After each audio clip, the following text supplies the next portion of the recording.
د تراویح مونځ وایي او وایي چې 8 رکعاته مونځ دی. نو 8 رکعاته مونځ د چا نه هم روایت نه دی.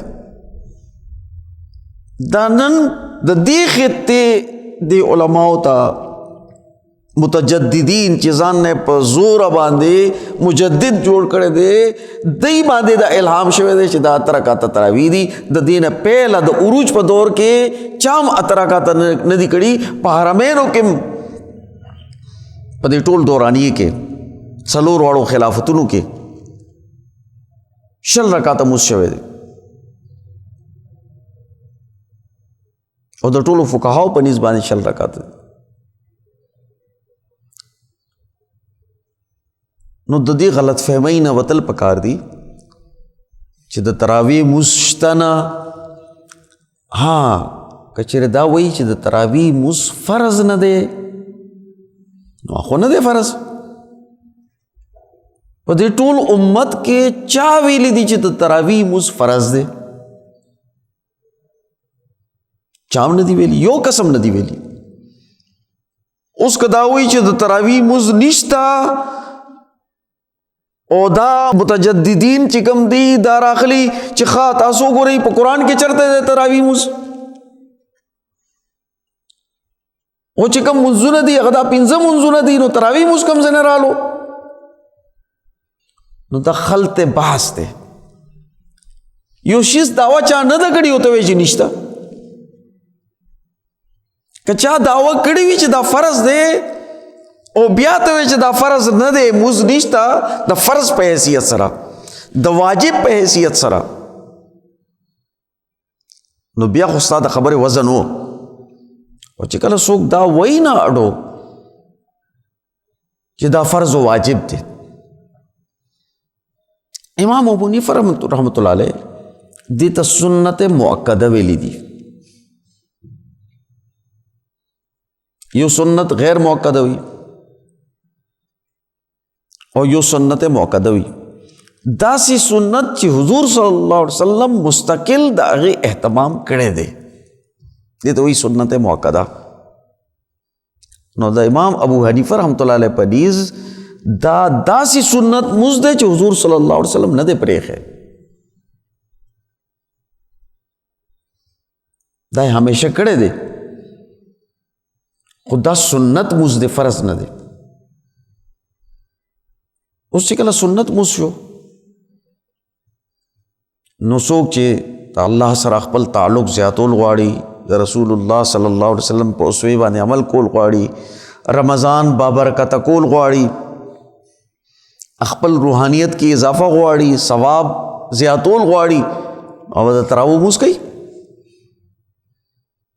او که څوک بیمار وي، څوک مسافر وي،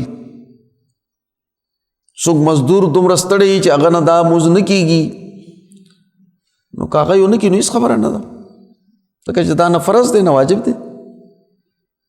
چې کله فرض واجب نه دی، سنت دی، نو سنت مونځ پرېښودو باندې سزا نشته او د دې قضا هم نشته.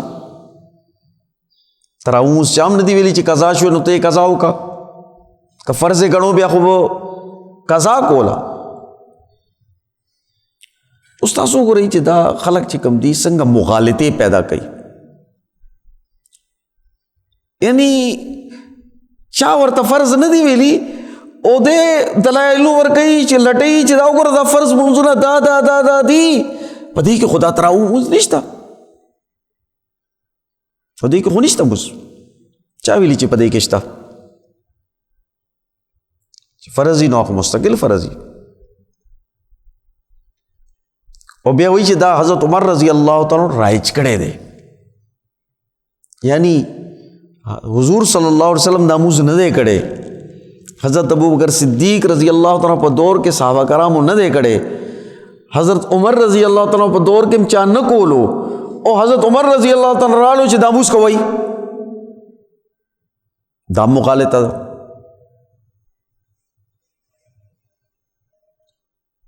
بیا ګورئ مونږ په دین باندې زړه مو ډېر دردېږي. نو د حضرت عمر رضی اللہ تعالیٰ عنہ، د حضرت عثمان رضی اللہ تعالیٰ عنہ، د حضرت علی رضی اللہ تعالیٰ عنہ غیرت ساسو د بغیرت و غیرت نہ کم ہو چې تاسو چې مونږ په دین غیرت کوو چې په دین کې نوې خبرې را راشي دا بدعت دی او حضرت عمر رضی اللہ تعالیٰ جوړ کړی دی ځکه مونږ نه کوو. نو ستاسو غیرت زیات دی که صحابه کرامو غیرت زیات دی؟ په بدعات او رد کولو کې حضرت عمر رضی اللہ تعالیٰ عنہ ډېر مخکې و که تاسو مخکې وئ؟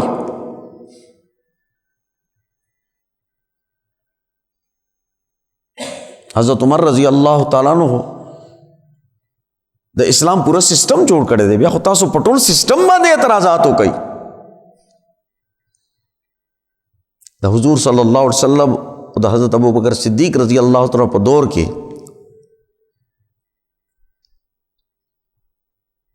د هغه روایتو مطابق سیزونه روانو، خو هر شي د پاره یو خپل سیستم جوړول، قاعده ضابطه، یو ترتیب قائمول، دا خو حضرت عمر رضی اللہ تعالیٰ په دور کې شوي دي.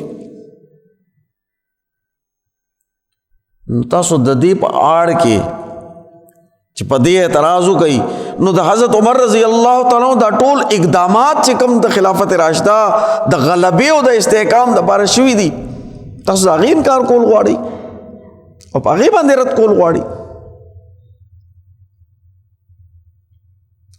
د بې لارې کولو دپاره دا یي که نه یو شی رونیسي د هغې نه انکار وکړي او چې انکار وکړو نو هغه ټول د هغه شخصیت او د هغه دور چې څومره خبرې وي هغه په شک کې شوي، او چې د حضرت عمر رضی اللہ تعالیٰ دور په شک کې شو بیا په دین کې پاتې شو. لکه چې د هغه په دور کې خو سسٹم بین الاقوامی سطح باندې منظم شوی دی، د هغې نه پهله بین الاقوامی غلبه خو نو حاصله شوي، قومي نظام هغه مستحکم کړی دی. بیا یو بله خبر اب ذهن کې وساتئ، قرآن مجید کې اللہ تعالیٰ فرمائی چې دا قرآن مجید ما نازل کړی دی، انا نحن نزلنا الذکر و انا له لحافظون، مونږ دا قرآن نازل کړی او د دې حفاظت به مونږ کوو. د قرآن د حفاظت ذمہ داری اللہ تعالیٰ اغشتی، او په دې کې چې کوم صیغه استعمال شوی ده انا نحن نزلنا الذکر، مونگا مانا مونگا تا قرآن نازل کرے و انا لہو لحافظون، اور مونگا بدے حفاظت کو. امام شاہ اللہ سے لکلی ذکر قرآن مجید کے اللہ تعالی د ځان سره فرشتے انبیاء دا شریکئی نو هغې ته پر ان ټکې استعمالیږي، او چې کله صرف د خپل ذات خبره کوي نو بیا واحد صیغې باندې کوي. یعنی دا د قرآن مجید محفوظ کول دی کې چې کوم ملائ اعلیٰ فرشتي دي، د ملائ سافل فرشتي دي، انبیاء او بیا رستو نیک خلق څومره شو دا ټول پکې شریک دي. او ټول علما بیانوي چې د قرآن حفاظت د حافظانو په ذریعے سره ده، د قراءو په ذریعے سره ده، د علماء ربانین و مفسرین په ذریعے سره ده، د فقهاو په ذریعے سره ده، د صوفیاو په ذریعے سره ده. د قرآن مجید د الفاظ و حفاظت حفاظ و قراء کوي. اوس تاسو د دې تراو برکت وګورئ چې حضرت عمر رضی اللہ تعالیٰ څومره غټ اقدام کړي چې دا تراویح سنت دی، خود قرآن حفاظت کول فرض دی، فرض عین دی چې دا غي حفاظت وشي، په ټولو خلکو باندې ضروری دی.